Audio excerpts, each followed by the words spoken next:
Yeah,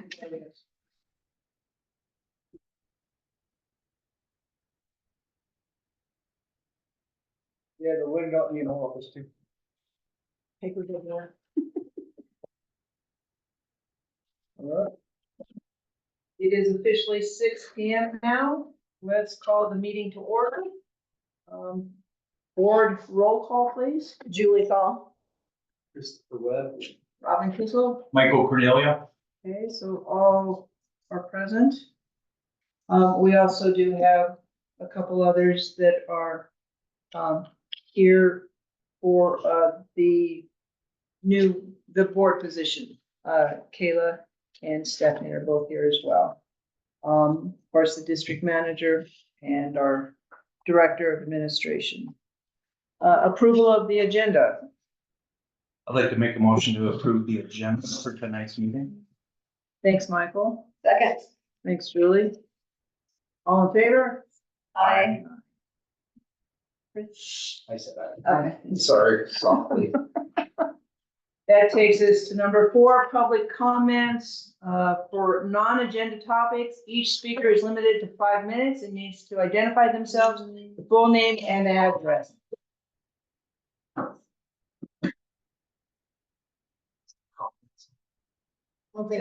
Yes, and I don't see anyone. Somebody named John left.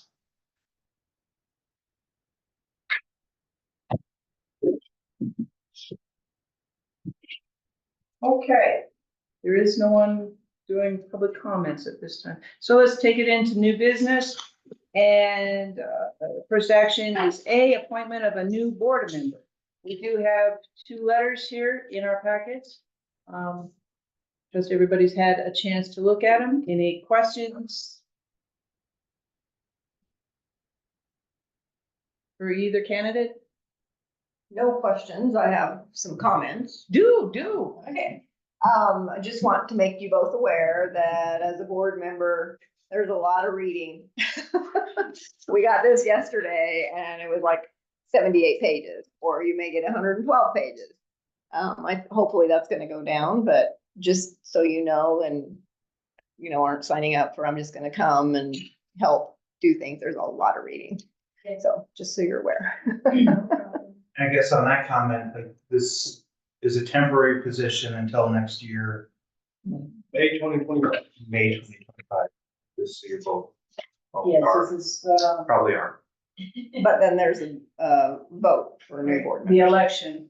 When we have our regular election, which will be in, well, it will actually be offered out in April, I believe, and the new position will take place in May.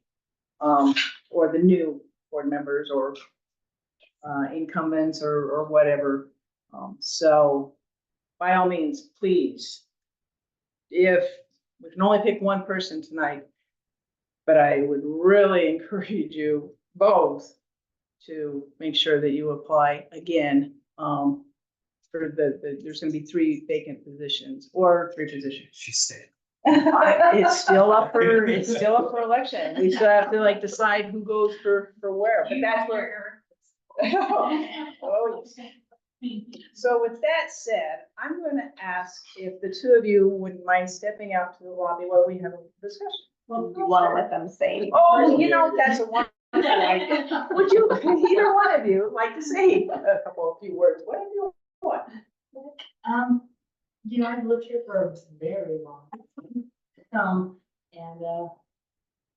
You know, that I feel like this board has done a really fantastic job.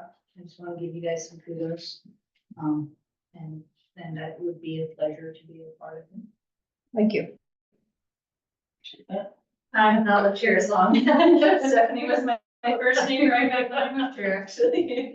I'm just excited about the direction of the board as well. You know, I know Corey pretty well, just full disclosure. They're all very close neighbors of mine.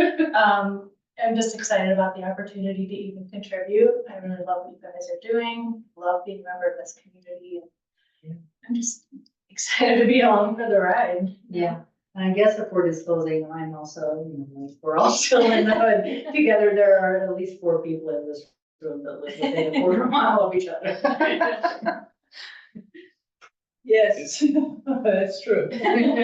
Little bear's taking over. Well, I would like to say that both letters were impressive and, unfortunately, like we said, we only have one, but as Robin said, come May, I would hope that whoever Both of did them. not, or both of them, yes, that's true. Because Yes. Chris was appointed and then one of you would be appointed, so we would have those positions. And there's Yeah. three, yeah, and my seat is open as well. And then I would also say that, you know, if you don't select me tonight, you can always keep me on the list as an alternative. I would be happy to jump in if the need arises. Okay.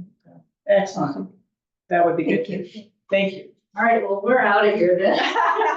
Well, just for a few minutes. And I almost feel like I need to pull myself out of this because I did get both of them to come in. So there's the three of you and I think, There's really not a conflict. No, there's not. You still gotta have an opinion on one. no, if I just say I think they're both good, Well, based on their letters though. and that's what you guys do, but I kind of feel like I need to pull myself out of this one. Then by all means, pull yourself up. So I'll let you guys discuss. Okay. How about that Robin?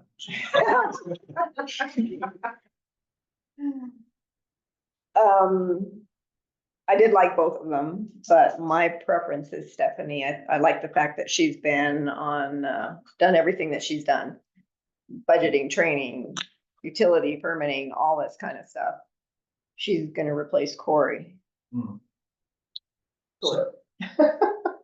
But she's knowledgeable, you know, she knows a lot of different things. Now, it may have been a while ago, but I think that, she would have some knowledge of what's going on.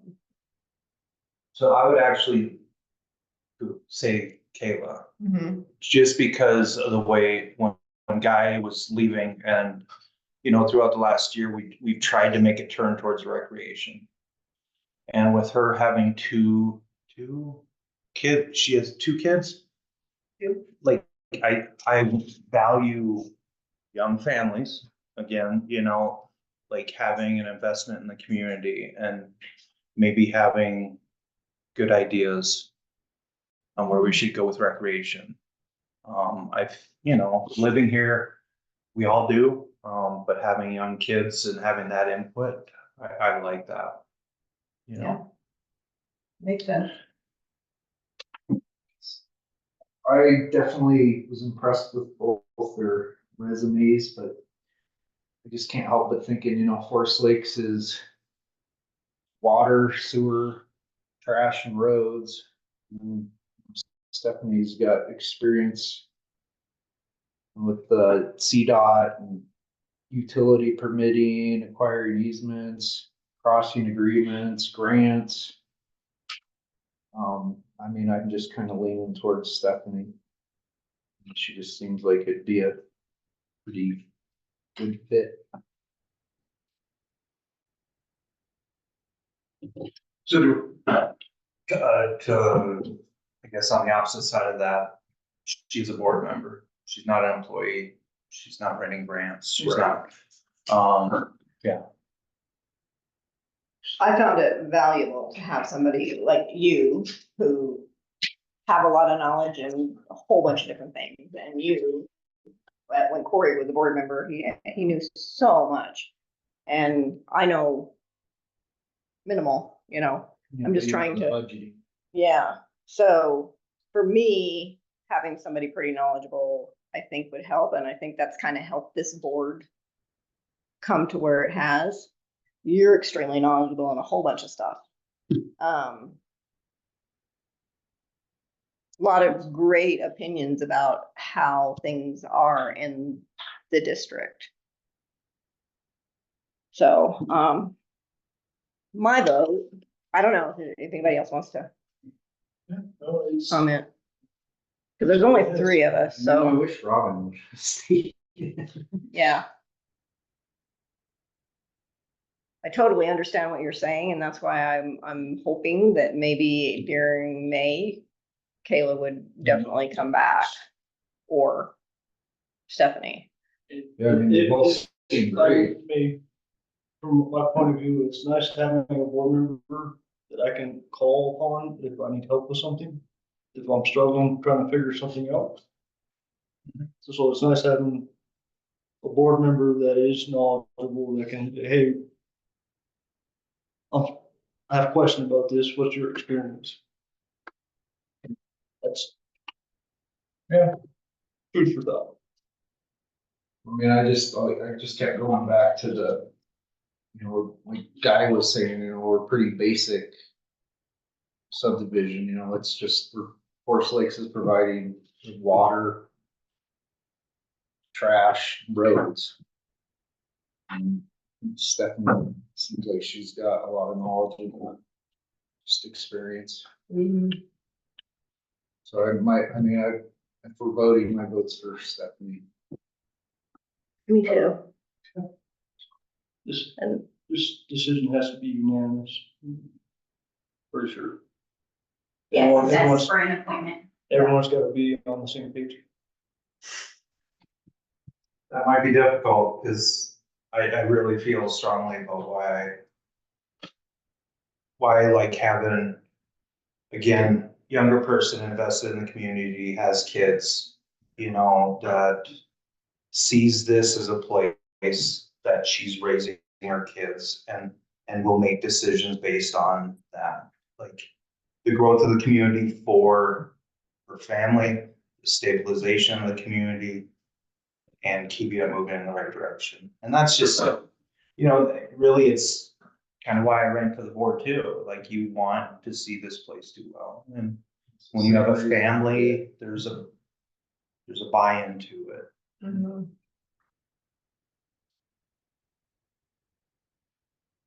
And then, if we can't come to an agreement, We don't appoint nobody. we don't appoint.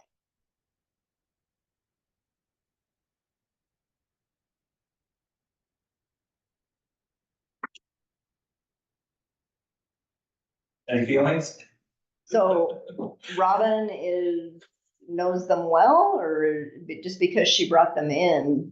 I mean, can we get Robin back in here? Robin knows. Robin does not have to recuse herself from this situation. No, she doesn't. Finding a letter of interest is kind of the board's job. I think she wants to recuse herself because she knows them both pretty well. Yeah. And I understand why you guys are saying that too. Like, I understand her qualifications. And if that's what you guys feel strongly about, and Kayla would be interested in the future, like, I think, to me personally, like when I talk to people that have lived here 30, 40, and one guy even 50 years, like, he doesn't like the way this community's gone. Whether it's the last managers, you know, before Guy is what I'm talking, you know, there's people that just want to see it. And how do you get back to that, is people being invested in the community. And that's just, you know. And here's another thing to think about too. This is a short duration of the terms. Yeah. And we're fixing to hit winter, so. Yeah, no, and that's what I said, you know, if we go the other, you know, with Stephanie? Stephanie, I was gonna say Susie, I'm like, that's not Susie. Again, just letting Kayla know, like, stay interested. Yeah. And, you know, even if I could, like, say just why, you know, my interests were towards her, to try to keep her interested, you know, in that future for the community. Yeah. So if I'm allowed to say that, I don't. Yeah, you said it. No. So. Yeah, that's kind of why I wanted to let them both know that it's still coming up, and Yeah. because I'd hate to see people that really want to invest not be involved, and there are positions opening up, so. Yeah. Maybe we can get them both. 2 in the last year already, right? Yes. Or less than a year. Yeah. Yeah, but one was for personal reasons. Yeah. Or career advancement, I should say. Yeah. So you guys in? If you guys are set on it, then I'll go along with that and with the, You're tugging at my heartstrings too with it. No, it's- So, again, like, that's the only reason I joined the board, honestly. Like, I don't plan on moving. Yeah. Like, I know I'm old, but like, this is where I want to be home. So I want to see this community grow. Well, same reasons I did it too, was in my family, Right. kids. Or you guys? Well, You were gonna ready? say something, you Okay. until I interrupted. No, I just wanted to make sure, and then you'll tell. Get back in, I'm going off.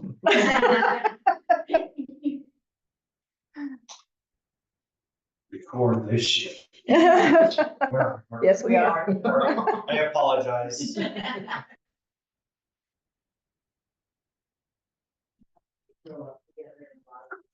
Don't dictate that.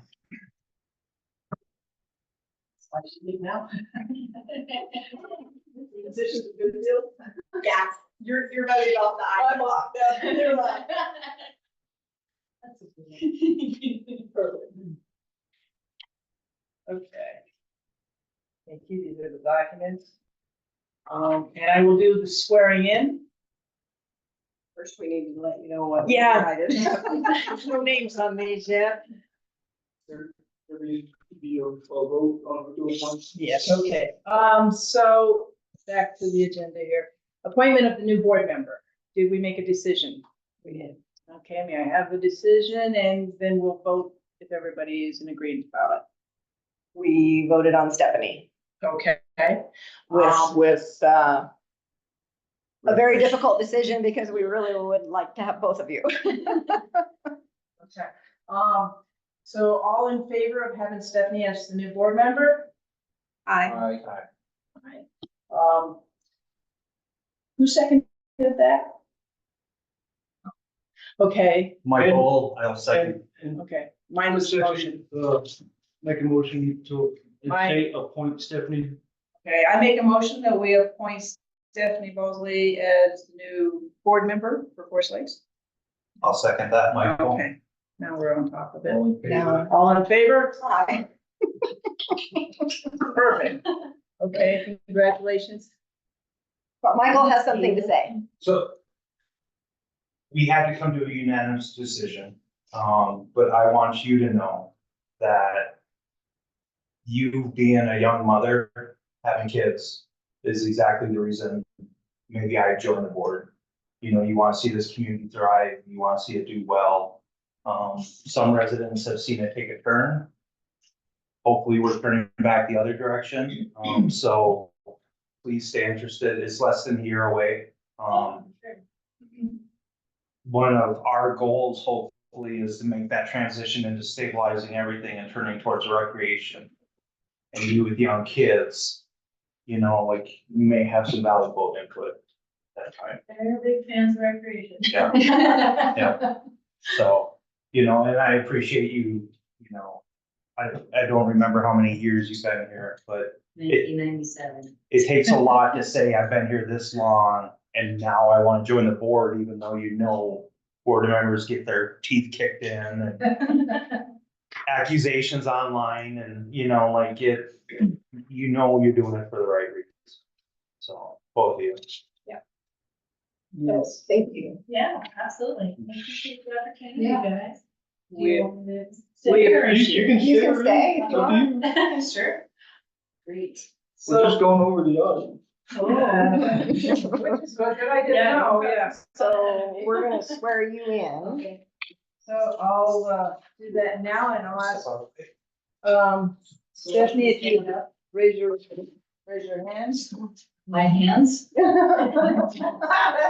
right hand? I think the right one will work. Okay, my Uh, on a Bible. or And something? so, pretty much, so you start off with I, and you'll pronounce your name, do swear, okay? And we'll, I guess I have to read this You read it, all, yeah. and then you'll go with what I say. Okay, I Stephanie Ballsley, do swear that I will support the Constitution of the United States, the Constitution of the State of Colorado, and the laws of the state of Colorado. And will faithfully perform the duties and office of the director of Forest Lakes and Development District upon which I'm about to enter. Okay, here. I do swear that I will support the Constitution of the United States, the Constitution of the State of Colorado, and the laws of the State of Colorado. And I will faithfully perform the duties of the office of Director of the Forest Lakes Metropolitan District, upon which I am about to enter to the best of my abilities. And have you sign it?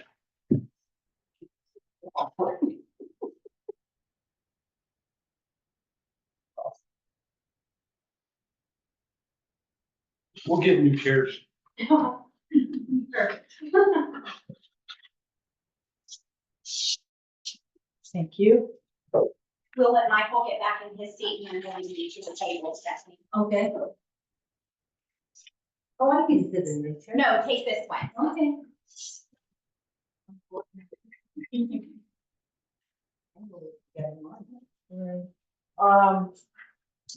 Audit presentation and approval. Don't we have to finish that? It's here. And she doesn't have to sign it. Oh, okay. Stephanie? Okay, Jimmy, For you.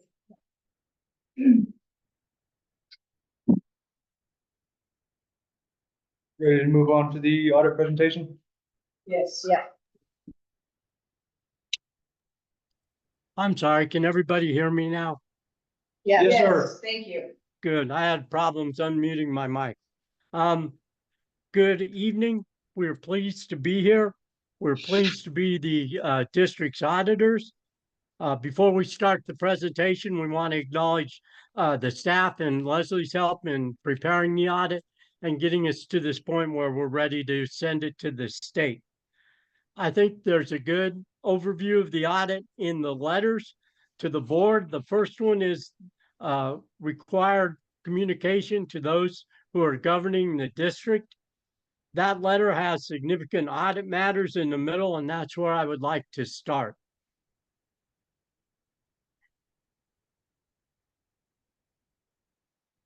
The board will go with it? Yes. Oh, I have some questions for you. It should go pretty quick like it did last time. Page D3.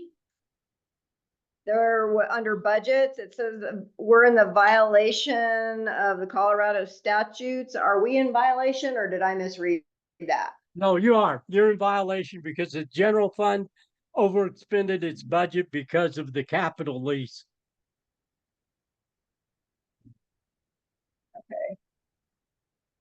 And then page D6, under note 2, it says that there's no committed fund balance and under assigned no committed fund balance. I just don't really know what those mean. Committed is something that the district sets aside, the district board sets aside future funds for.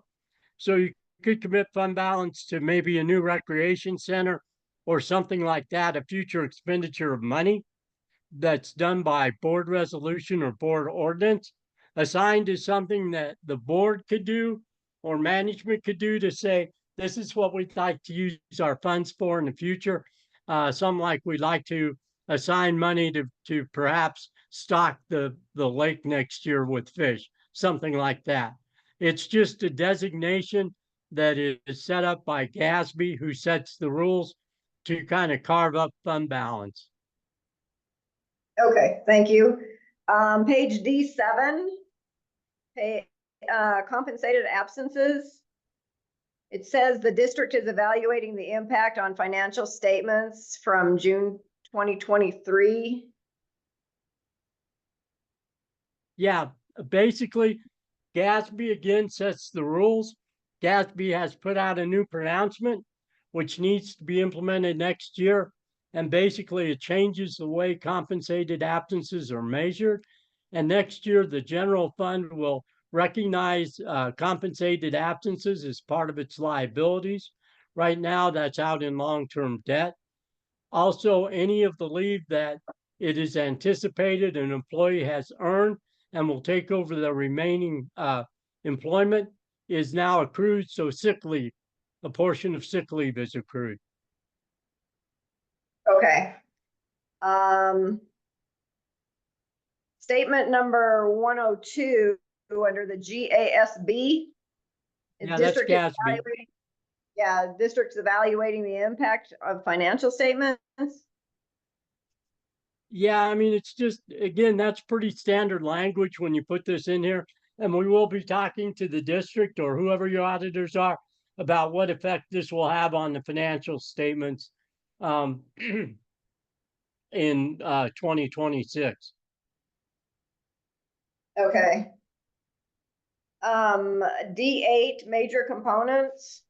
Cash deposits was 124,722 balance.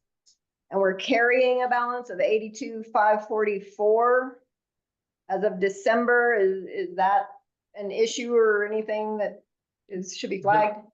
No, the difference is outstanding checks. Okay, and that's what the difference in these two numbers are. Okay, No, it's normal. all right.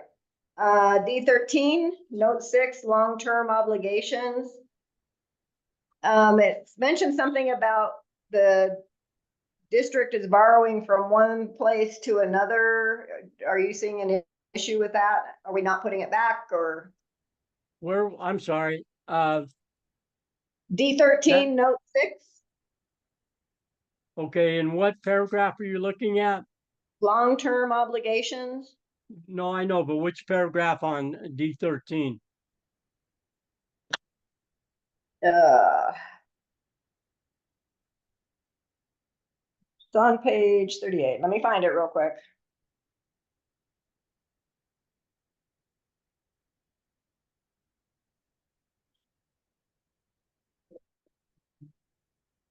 You found it? Is it in the paragraph, loans payable?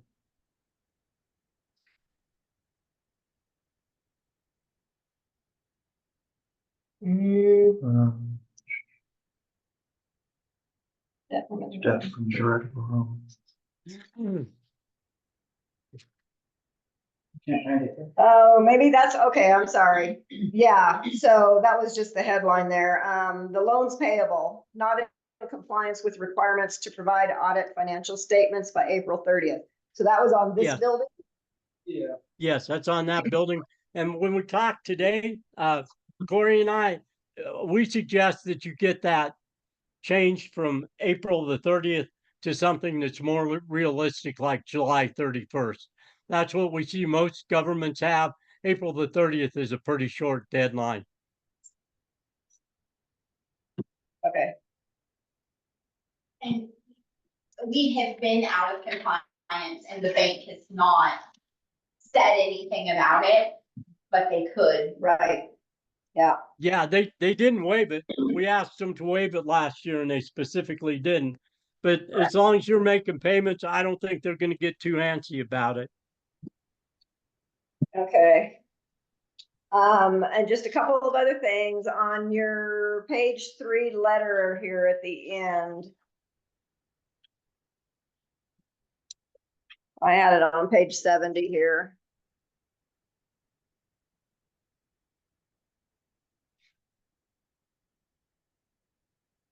It was your final letter. Yes? Page 3.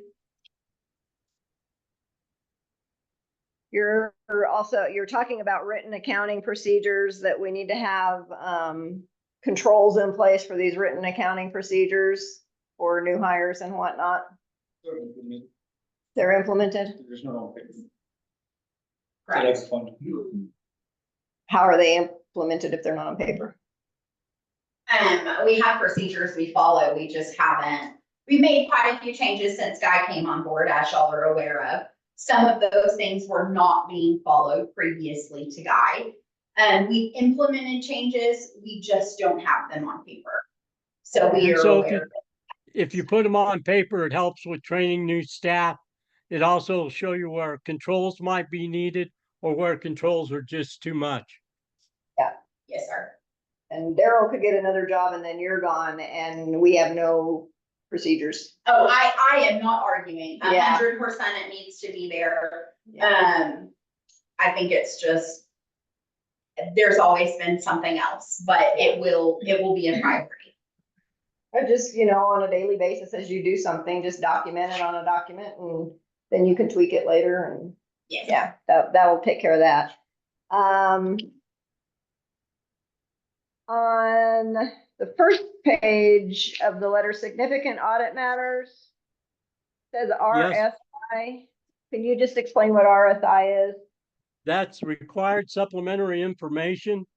And for the district, that's the budget to actual statement for the general fund. And then there's some schedules for para and the OPEB that are RSI. Okay. Thank you very much. That was all I had. Thanks for clarifying all that. Sure. Would you like me to go through my presentation? Yes, please. All right. I would like to start with the letter that has significant audit matters on it. I think that's a good overview of the audit and what occurred. There were no new accounting policies adapted in 23, and the application of existing policies weren't changed. There were no transactions entered into the district for which there's a lack of authoritative guidance or consensus, and all significant transactions have been recognized in the financial statement period. Your financial statements, like all financial statements, have estimates.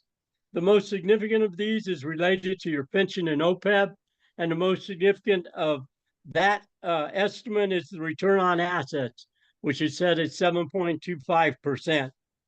The other estimates are the lives of assets and how much depreciation to take annually, the amount of uncollectible receivables, and the amount of gravel inventory. At the bottom of the page, we talk about the disclosures. The most significant disclosures are note 3, as that shows what risk you have in cash. The capital asset restatement on notes 14 and 13. I'm sorry, on notes 4 and 13. And then again, the deadline, the covenant issue. And finally, notes 8 and 9 related to the pensions. Pensions have a big effect on your financials. They reduced fund to equity $160,000 this year, but you can see there are big numbers. When we get there on the government-wide statements, deferred outflows are 360,000. Deferred inflows are about 20, and the liability is about 750. So those are big numbers. The financial statement disclosures are neutral, consistent, and clear. We're pleased to report we found we had no significant difficulties in dealing with management and completing our audit. We worked with management and Leslie on a couple of adjustments. You can see what those are here. Reconcile property taxes receivable, move the motor grader from the water and sewer to just the general fund, record the transactions related to the OPEB and pension, and then to reconcile the capital asset balances and the long-term debt in the subsidiary ledgers. Again, we had no disagreements with management in the course of our audit. We anticipate that management will sign a management representation letter dated today. As far as we know, management did not go out and look for a second opinion on any accounting issues. And prior to retention, there was no transactions discussed about how they would be handled. In summary, that's the audit. There is a second letter, which talks about a material weakness, which deals with what Leslie found, which was that in prior years, not all assets and all dispositions of assets were recorded. So we ended up with a restatement, and that resulted in a material weakness, which is pretty important and pretty significant for the district to look at and keep in mind. We also looked at the graphs on the top of page 2 of that letter. And as everybody has been saying, your enterprise funds, the fees aren't covering the expenses. You can see what occurred in the last, in all of those. areas, Public Works, the general fund, but then you can see water and wastewater on the right-hand side. And this has been continuing for the last 3 years, although this year has gotten better. At the bottom of page 2, we do have some positive comments. One is that the district has adopted policies, and we think that's a real positive step, gives staff some direction as to where the board wants it to go, gives it some history, and memorializes some of its actions. Our suggestions are really a repeat from last year, and that is you need to look at compensating controls. This is our subjective letter. We would suggest to the district that they look at these controls, determine if they fit the district, if they're overkill, if they're not enough, and just kind of tailor this and put it in place.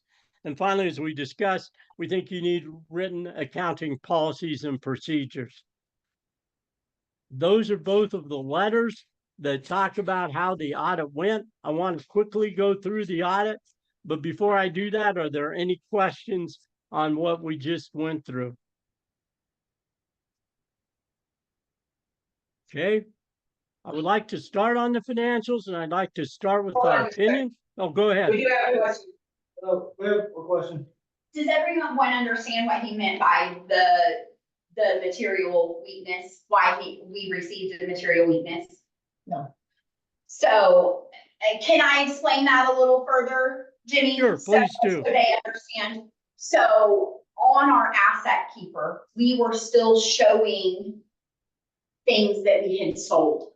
Oh. So we were still carrying assets that were figured into the audit previously that the district no longer owned.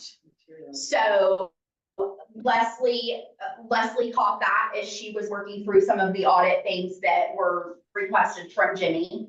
And that has been corrected now. But that's why we received a material weakness, is because we were still carrying things that had been sold. With those larger numbers. Yes. There were items, there were acquisitions in there that hadn't been recorded in Cassell either. It just, Asset Keeper just hadn't been updated for the last couple years. So it's updated now though, so we should be good going forward. Now, we don't anticipate that we will have a material weakness next year. Thank you for catching that, Leslie. Thank you. Very good. Okay, that's it. I felt like that was important for them to understand that before we move forward. I appreciate the clarification. I would like to start with the independent auditor's report, which is on A1.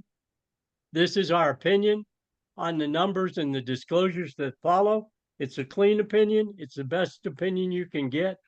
It says that the numbers and the disclosures are an accurate representation of 2023. Those numbers begin on C1. The C1 and C2 is a business perspective for the general fund and your two enterprise funds. It's more of a long-range perspective. And on that long-range perspective, the district made about $200,000 last year, which was a little bit lower than what occurred in 2022. But it's still positive and it's still moving forward. If you were to compare the numbers from this year to last year, you would see that assets dropped 500,000. Some of that was that restatement to get rid of disposed items. Cash also decreased about 100,000, and internal balances there showed negative 126,000. Liabilities went up about 500,000. Again, mostly due to the fourth item down under liabilities, that net pension liability of $700,000. Last year it was an asset.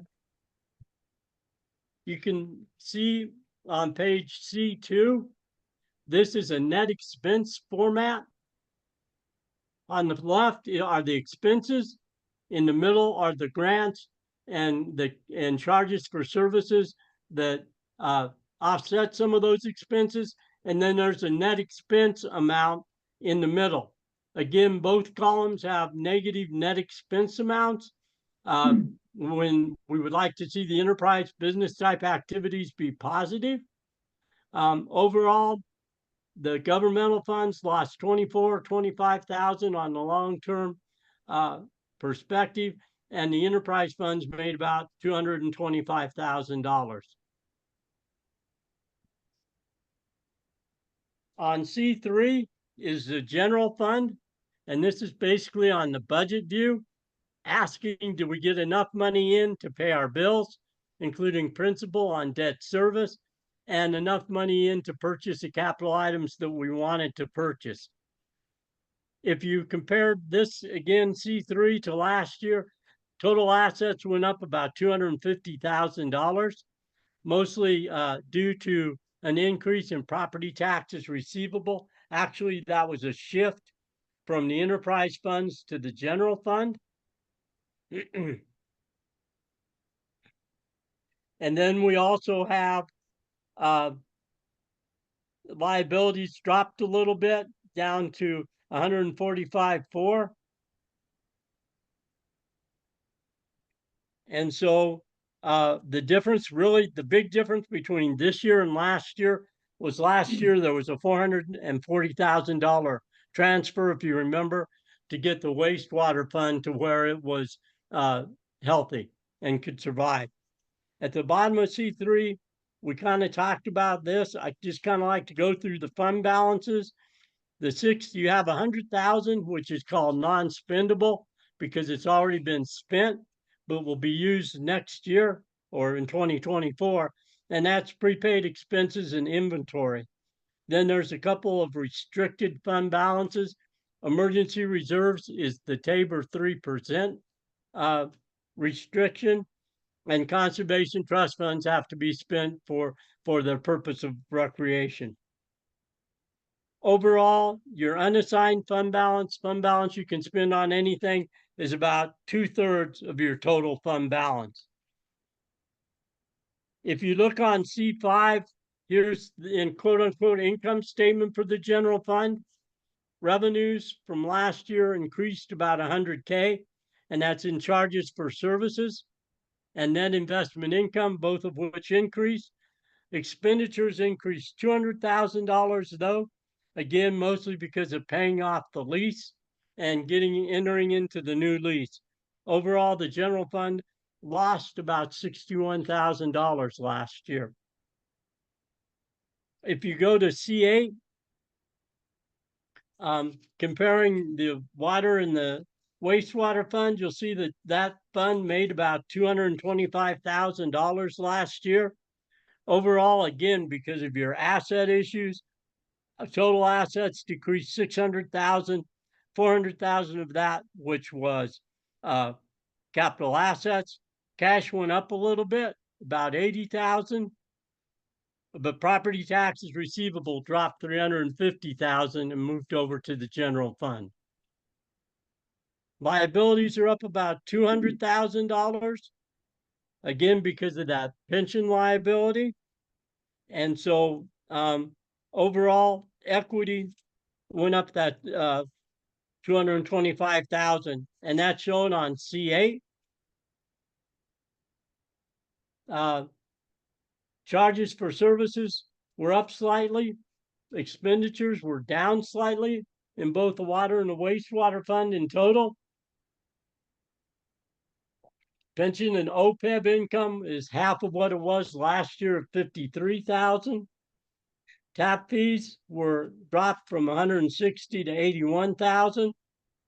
Last year, these two funds, well, really wastewater, made $722,000, again, due to that transfer. Finally, on C10 and 11, our unexpended bond funds.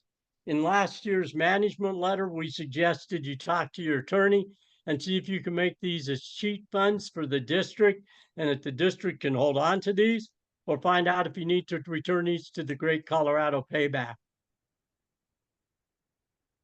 The notes begin on page D1. This is a pretty standard set of notes for a district. Although again, most districts, metro districts don't have PERA and OPEB. That's the big difference. Between this and everybody else's funds. If you go to D8, that is note 3. All of your deposits were covered by FDIC insurance, and the remaining amounts are in governmental funds. So your investments really have very low risk. On D11, we can see the restated fund balances. The governmental funds dropped about 190,000. The enterprise funds dropped about 280,000.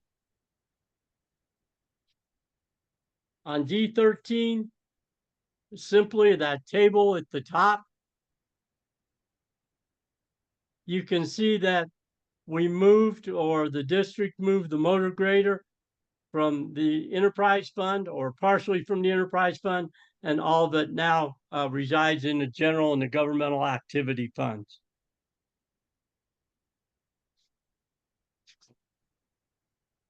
On D19, just really quickly at the top of the page, you can see all the actuarial assumptions that are in your pension plan. You can see there are quite a few, and they have a lot of moving parts. Again, this is a significant estimate. And the way you know it's a significant estimate is if you look at D22, if the rate of return on assets drops 1%, your liability goes up 400,000, almost $500,000. If it increases 1%, so that the return is 8.25, it drops about 400,000.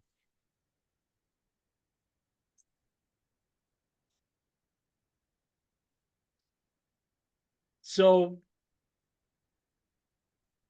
basically, if you look at D33, that's the last note I'd like to look at. You can see the restatements. Quickly, I'd like to look at the budget to actual for the general fund. Overall revenues were 163,000 higher than budget.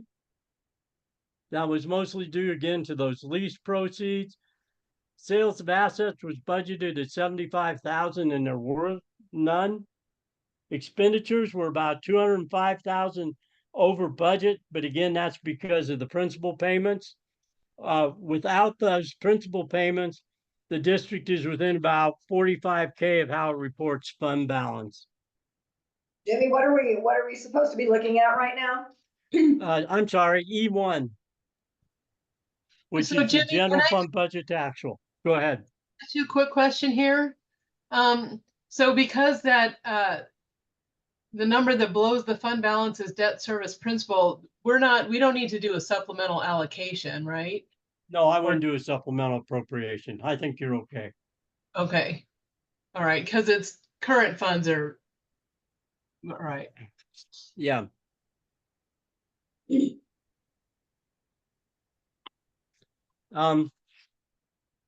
If you look at the water and the wastewater, there was more revenue than was budgeted, mostly because of water sales. I'm on F1, I'm sorry.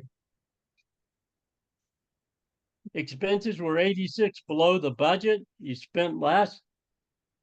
And so overall, on a budget basis, you made 152,000, and that's real close to the GAAP basis, which was 160,000.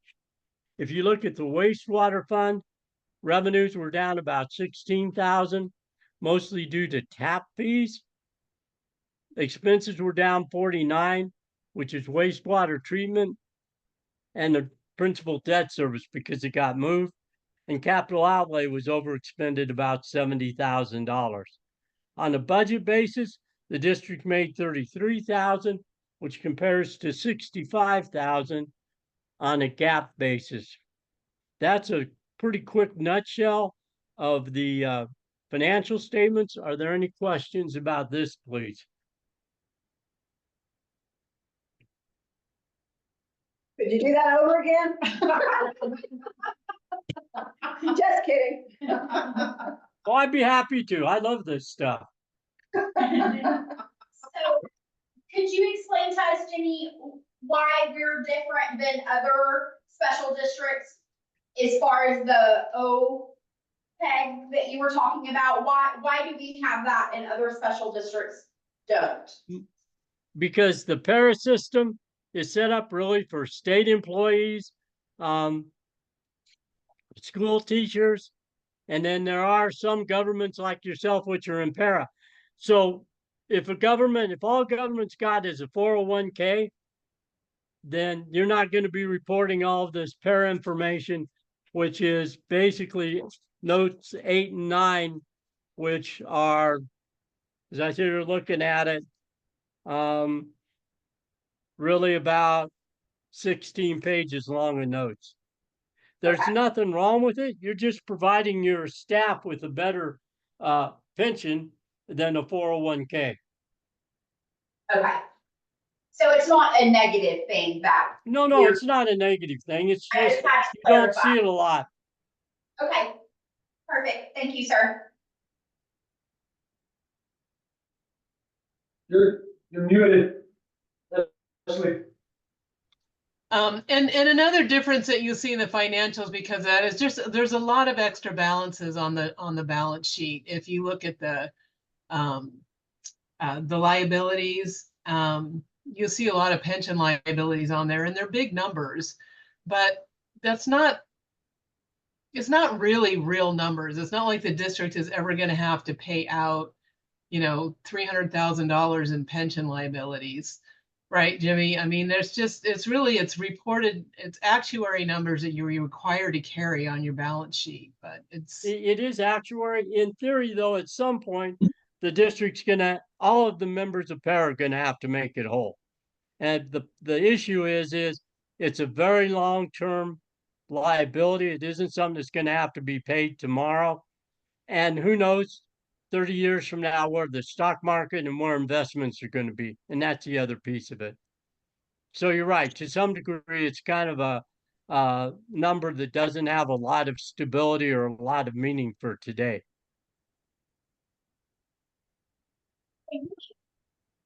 Thank you. Any questions about that? No. Is the board intending on approving the audit tonight? That is the intention. Yes, Jimmy. Okay. So we can, Wait. is there any other comments that anybody wants to make about the audit? That letter you want me to sign, Ron is the one that needs to sign it, right? I don't need to sign it too? Or do you need both of our signatures? You know what? I would like everybody that was on that email to sign that. Normally, the CFO and the CEO, or the district manager and the director of admin services would sign that. And you've also got a contract accountant, so we've asked Leslie to sign it also. Okay. It's a standard letter. There's nothing unusual in that letter. I make a motion to approve the adoption of the new fiscal year 2023 audit as presented. That was Julie and Michael seconds that. All in favor? Aye. So it's been approved. So we are. And so we will now submit it to the state and send you all final copies. It'll probably be the first of next week before we get that done. Might be Friday, but we will send this information and finish up the audit. I appreciate it, dude. Thank you. great. And if I could, I would just like to say a few words and just really express my appreciation for Jimmy Ray for all of the guidance, because it certainly has not been easy getting through these audits for the last 2 years. And, financials have come a long, long way since we started, and I think we're in really good shape. And I just really appreciate it, Jimmy. Lots of patience. He has answered tons and tons of questions and really provided a lot of guidance, and I appreciate it a lot. Thank you. Yes, thank you, Jimmy. We agree. Thank you. Thank you. Very much appreciated. That being said, let's move on to the adoption of the new budget format.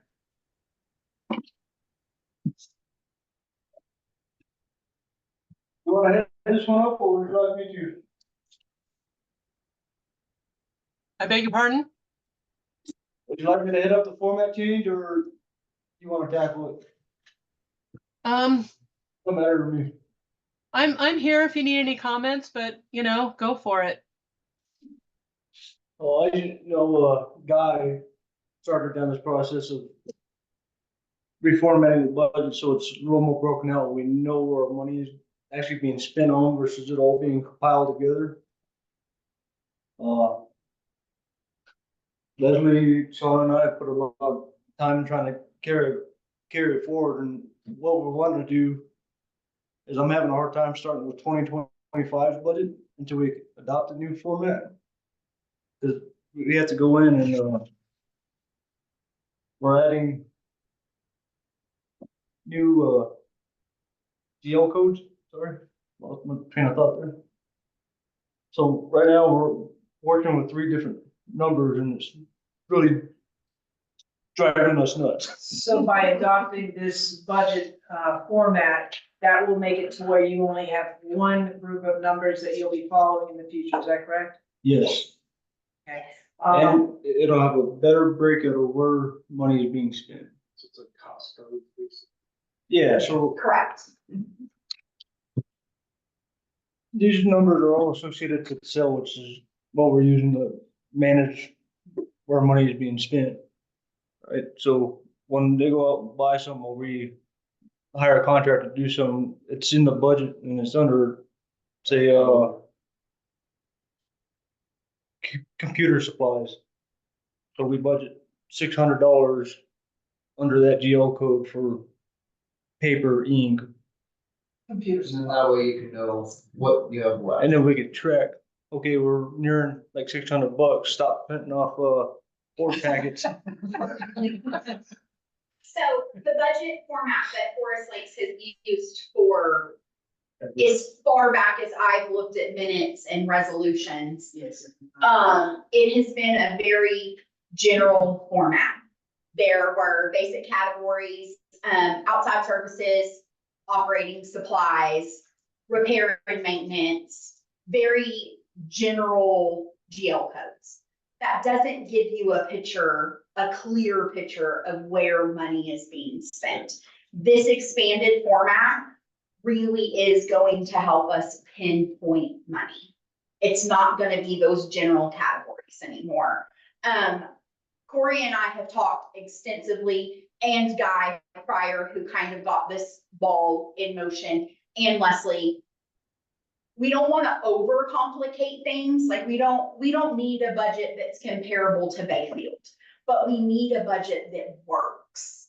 And we can see where money's being spent. For the first half of the year, like Corey said, we're kind of working in 2 different budgets.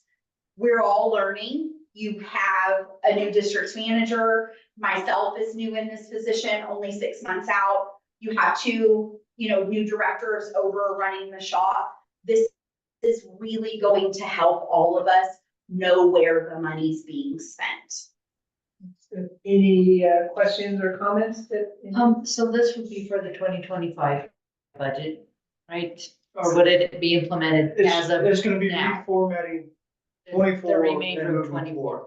Okay, all right. And moving forward. Yeah, we've been using it and Yes. since Guy came Since aboard. Guy came Yeah, and it's So you've fine. been using it, but it's just not back. We have up. not adopted it. Okay, thank you. We have a set of intermittent numbers that we've been working on that correlate to the old budget format. Yeah.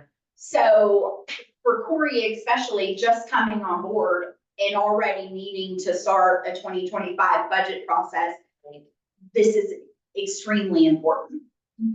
But also to get through that too was the main goal Correct. of not doing it earlier, right? Yes. And finally doing it now. We didn't adopt it earlier because we wanted to wait until the audit process. Now the audit's out of the way, let's rip the Band-Aid off and get going. The whole reason we waited was until the audit was done. Yeah. So, yeah, before we could actually adopt it. Yes. And- So, And we don't have to have a public hearing because we're not changing any money, we're just changing the way it's presented. Just the format, that's all it is. correct. Just format. And it's not, I want you guys to understand that it's not just the GL codes that are changing. The way the revenue is presented is also, a little different, as you can see in the packet.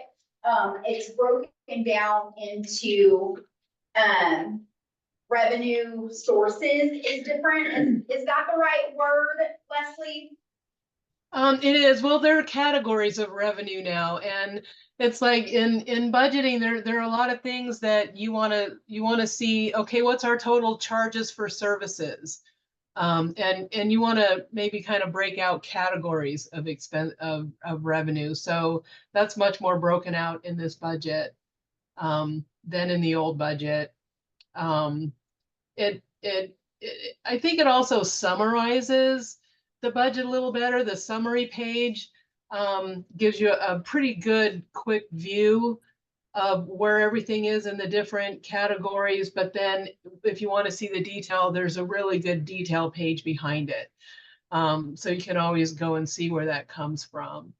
I think that it'll be easier in this budget to get a good picture of year over year. Because it does break out operating expenses from capital outlay. And capital outlay is a big piece of it. So, it's good to have that subtotal of just your operating expenses. What does it cost just to run the district? And then you've got your capital outlay, what can we invest in? So it does break out those numbers quite a bit better. Going through. Is that all on this that we have? Is this the new? Yes. We didn't, That's a sample of. we didn't put the whole budget in there. If you'd like to see the whole That's thing. what she was. How it breaks down roads, recreation, Yeah. and then you got the totals down below that are actually budgeted and the different years between actual and budgeted. Okay, this We is didn't just a put sample. the whole thing in there because we didn't want It's to turn huge. off, Another 50 pages? Yeah. it is more than that. Yeah. Yeah, it's a bunch. I said no, we didn't need the whole thing, just a sample. Okay. Another change from the previous budget adopted is in the water and wastewater funds. They were split into 3 different categories. Previously, we had treatment, source of supply, and administration. Now it's gonna be consistent with the other ones. It's gonna be operation and maintenance, capital outlay. So they're all gonna mirror each other. For as small as we are, we didn't need source of supply, treatment, and administration funds. Yeah, we don't need to look like the city of Durango where they have a water treatment budget or sewer treatment budget, collections and distribution budget, streets budget, where they're all broken out. And this ought to make our staff's job much easier in the future. Simplify it and, at this point, so and we did wait because of the audit to do that, but they have been doing this and it seems like the numbers have been coming together and easier to follow for everyone. So, anybody else have any comments? The other big change here that I want to point out is we're adding a fund specifically for conservation trust money. So there's going to be a CTF fund. Those were the restricted funds. Sorry. Go ahead. Those funds are restricted funds, and if we have a fund set up for it, we can track it. When it's time to spend those funds, we move them in, we transfer them to the recreation strictly. CTF funds can only be spent on recreation. Oh, that's good to know. Yeah. Did not know that. Good. Anybody else? Comments? Can I get an email copy of all of this stuff? You sure can. Thank you. No, you've only been an hour into it. You really want it. But with that all said, I think motion that we have the adoption of the new FY 2024 budget format. Robin makes a motion, Michael Cornelia will second that motion. All in favor? Aye. All board members agree. It is- My apologies, I thought about putting a work packet for the quarantine and I got those. Oh, that's okay. I don't like the lines. I'll forgive you. With that said, that takes us to adjournment. So we're done. Thanks, everyone, for coming. Thanks, Leslie. Thank you. Thanks, Thank Leslie. you, Leslie. Everybody, thank you.